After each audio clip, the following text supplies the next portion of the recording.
What's up mga bay? Nandito na tayo ngayon sa Quirino Highway.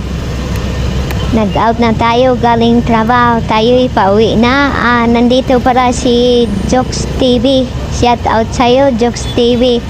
Ayan, nagbibideo na si Jokes TV.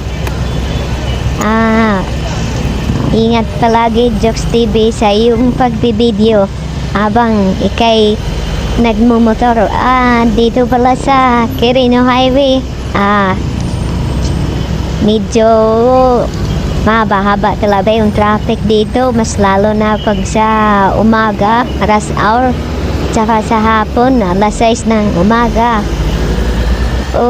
Alas 6 ng hapon.